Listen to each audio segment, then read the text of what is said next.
நாளைக்கான வீடியோக்கான ஒரு ப்ரோமோ தாங்க வந்திருக்கு. ப்ரோமோ வந்து சூப்பராக இருந்துச்சு அப்படின்னு தாங்க சொல்லணும். நம்ம இந்திரா இருக்காங்கல்ல, இந்திரா வந்து எல்லார் முன்னாடியுமே வந்து உண்மையை சொல்லிட்டாங்க அப்படின்னு தாங்க சொல்லணும். இந்த குழந்தை வந்து காவியா அக்காவோட குழந்தை தான். இந்த குழந்தைய வந்து காவியா அக்கா தான் பெத்தா அப்படிங்கிற மாதிரி வந்து குடும்பத்தில் எல்லார் முன்னாடி வந்து சொல்லிட்டாங்க அப்படின்னு தாங்க சொல்லணும். அதெல்லாம் பார்க்குறதுக்கு நம்ம சேனலை மட்டும் மறக்காமல் லைக் அண்ட் சப்ஸ்கிரைப் மட்டும் பண்ணிடுங்க.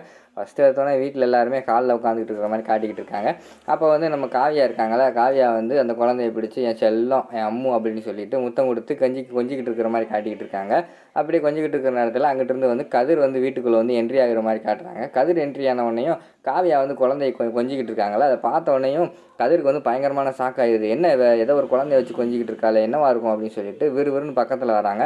பக்கத்தில் காவியா கிட்ட வந்தோடனே என்ன குழந்தைய வச்சு கொஞ்சிக்கிட்டு இருக்க, இது யார் குழந்தை, அம்மா என்னம்மா இது, அப்பா என்னப்பா இது அப்படிங்கிற மாதிரி வந்து நம்ம கதிர் வந்து கேட்குறாங்க. அந்த இடத்துல வந்து நம்ம ஜெயா வந்து சொல்கிறாங்க, இல்லைப்பா இன்னைக்கு காலையில் தான் ஒரு பொண்ணு வந்து நம்ம வீட்டுக்கு வந்து வேலைக்கு செஞ்சுச்சு, அப்பா இல்லை விட்டுட்டு போயிட்டாரு, குழந்தை மட்டும்தான், கை குழந்தை மட்டும்தான் இருக்குது, ஏதாவது ஒரு வேலை போட்டு கொடுங்க, சமையல் வேலைனாலும் பரவாயில்ல நான் பார்க்குறேன் அப்படிங்கிற மாதிரி வந்து அந்த பொண்ணு சொல்லிச்சு. எனக்கு கொஞ்சம் யோசனையாக தான்ப்பா இருந்துச்சு, ஹேமா தான் சரி போட்டு கொடுப்போம் அப்படிங்கிற மாதிரி சொன்னால் சரின்னு சொல்லிட்டு சமையல் வேலை பார்த்துக்கிட்டு இருப்பான் அந்த பொண்ணு.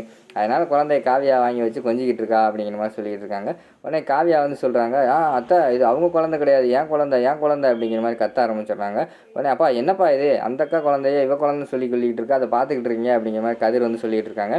உடனே ராமச்சந்திரன் சொல்கிறாரு, டேய் இருடா பொறுமையா இருடா, அவளே கொஞ்சம் மன கஷ்டத்தில் இருக்கா, காலையில் வரைக்கும் பார்ப்போம், அதுக்கடுத்து இதே மாதிரி சொல்லிக்கிட்டு இருந்தானா அதுக்கடுத்து அந்த வேலைக்காரியை வந்து அனுப்பி வச்சுருவோம் அப்படிங்கிற மாதிரி வந்து நம்ம ராமச்சந்திரன் சொல்கிற மாதிரி காட்டிக்கிட்டு இருக்காங்க. நம்ம இந்திராவுக்கு தான் தெரியுமில்ல இந்த குழந்தை வந்து காவியாவோட குழந்தை தான் அப்படின்னு சொல்லிட்டு உடனே வந்து இந்திரா வந்து ஐயோ நாளைக்கு காலையில் அனுப்பிடுவாங்களே அப்படின்னு சொல்லிட்டு அவங்க வந்து உணர்ச்சி வசப்பட்டு அத்தை எதுக்கு அத்தை காலையிலே அனுப்பணும், இந்த குழந்தை வந்து இங்கே இருக்கட்டும் அப்படிங்கிற மாதிரி சொல்கிறாங்க. உடனே நம்ம காவியாவும் சொல்கிறாங்க, ஆமாம் அத்தை என் குழந்தை இங்கே தான் இருக்கணும், நான் பெற்ற குழந்தை அப்படிங்கிற மாதிரி சொல்லிகிட்டு இருக்காங்க.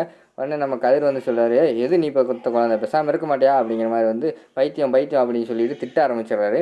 உடனே நம்ம இந்திரா இருக்காங்கல்ல, அவங்க வந்து சொல்லிடுறாங்க உண்மையை, அக்கா இது உன் குழந்தை தான்க்கா, நீ பெற்ற குழந்தை தான்க்கா, இது எங்கேயும் போகாதுக்கா, உன்ட்ட தான்க்கா இருக்கும் அப்படிங்கிற மாதிரி வந்து கோவப்பட்டு சொல்லிடுறாங்க. உடனே எல்லாருமே குடும்பத்தில் எல்லாருமே இந்திரா என்ன சொல்கிற அப்படின்னு இந்திரா பிடிச்சி கேட்க ஆரம்பிச்சிடுறாங்க.